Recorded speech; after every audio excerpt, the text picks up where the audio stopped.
The battlefield had the exhausted quiet of something that had screamed itself hoarse.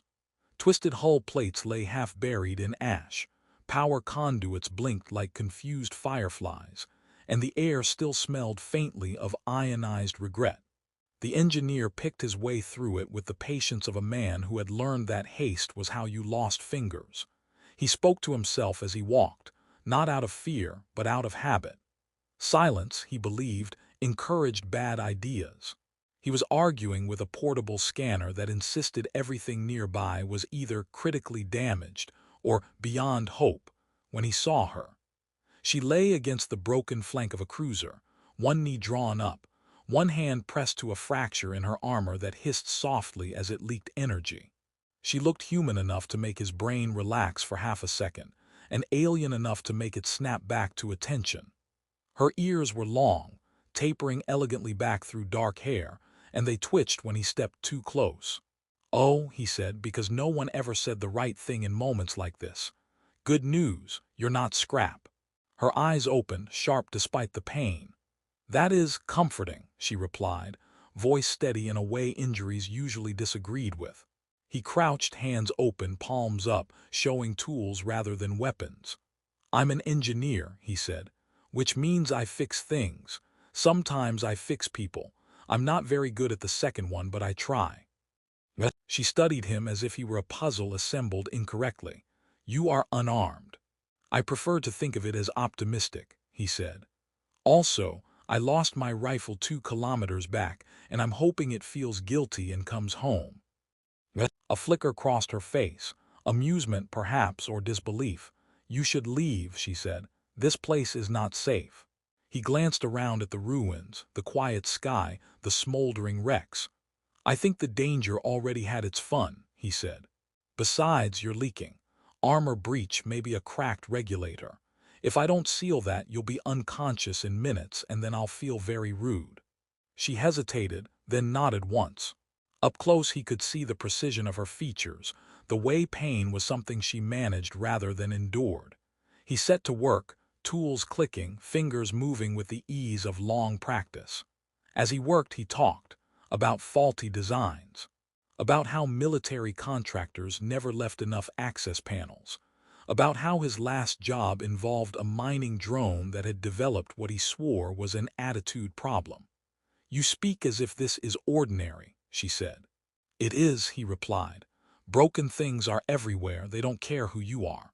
Her long ears shifted slightly, a gesture he didn't understand but found himself noticing. "And who do you think I am?" He tightened a seal and wiped soot from his hands. "A warrior who had a very bad day," he said, "and someone who deserves not to die in a pile of expensive mistakes." Despite herself, she laughed. It surprised them both. The sound felt almost foreign to her, like using a muscle long forgotten.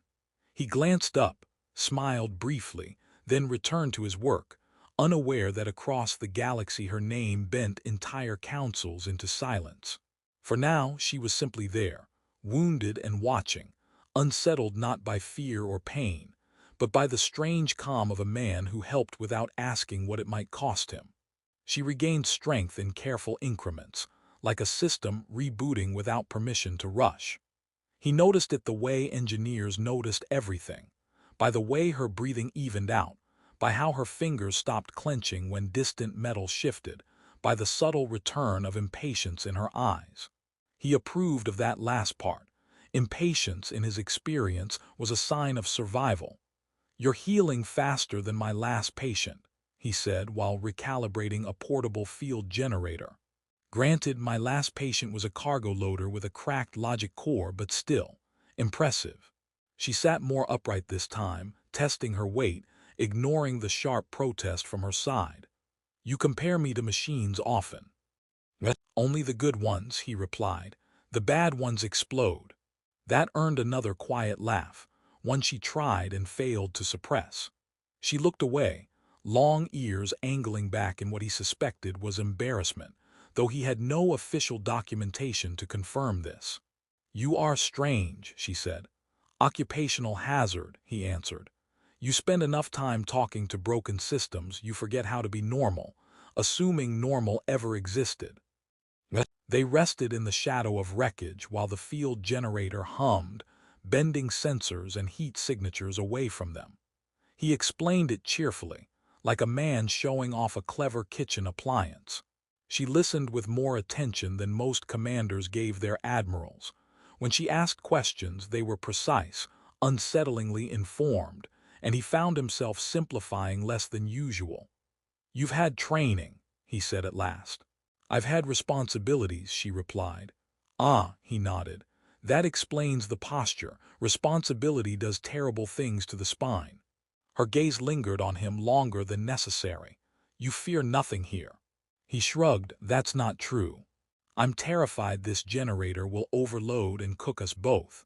I'm just choosing to trust my work, and you don't seem the stabbing type." She smiled thinly. "You would not survive long in my world." "Good," he said. "I like short trips." As the hours passed, distant signals brushed against the edge of the generator's interference. She felt them like a pressure behind her thoughts, familiar and obedient, waiting. He noticed her stillness.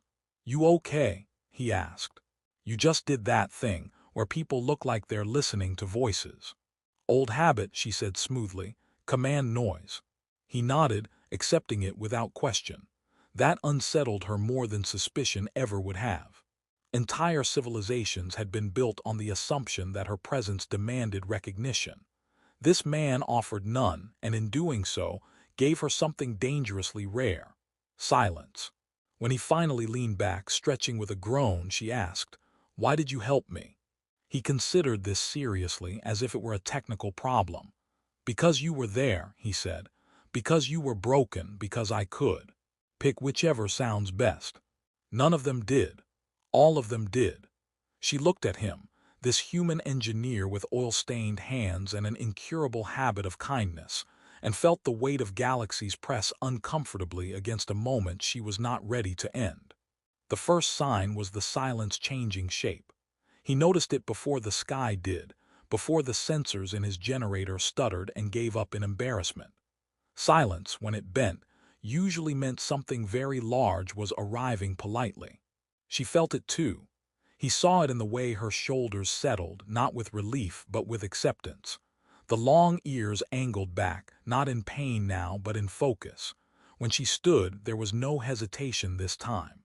The injury still existed, but it no longer defined her. "Friends of yours?" he asked, peering upward. "Because if that's a rescue team, they are extremely dramatic." The clouds parted with military precision. Ships slid into view like thoughts forming in a disciplined mind. Immense and quiet. Their hulls marked with symbols he had only seen in outdated engineering manuals under the category of "do not approach under any circumstances." He stared, counted, lost count. "Right," he said slowly. "So, either I'm hallucinating or you're about to tell me something important." She turned to him. The change was not in her face, but in the gravity around her, as if space itself had remembered an old rule. "I am the sovereign architect of the unified systems," she said. "Ruler, if you prefer simpler language." He blinked once, twice. "I helped a galaxy," he said thoughtfully. "I was hoping for at least a thank you note." Despite everything, she smiled. "You will receive more than that." Figures of light appeared around them as her command network unfolded. Advisors speaking in urgent fragments she silenced with a gesture. The fleet waited. Worlds waited. She looked at the engineer instead. "They will obey," she said, "but I will not move until you speak." He rubbed his face, smearing soot across his cheek. "Okay," he said. "First, your armor seal will fail again in 12 hours unless you replace the regulator. Second, your people need to clean up their battlefield protocols. Third," he paused, met her eyes. "You're still the person who laughed at my joke about exploding machines." Something shifted then, subtle but irreversible. Orders went out, not of conquest but of repair, retreat, reconstruction. The war ended not with fire but with instructions. Later, when the ships were gone and the sky was quiet in the old, honest way, she asked him to stay, not as a subject, not as a symbol, as an engineer. He considered the ruins, the stars, his hands. "I think," he said, "I'm ready to fix bigger things." She nodded, ruler and warrior and woman all at once. And somewhere between galaxies and jokes, both of them stepped into a future neither had calculated, but both were willing to build.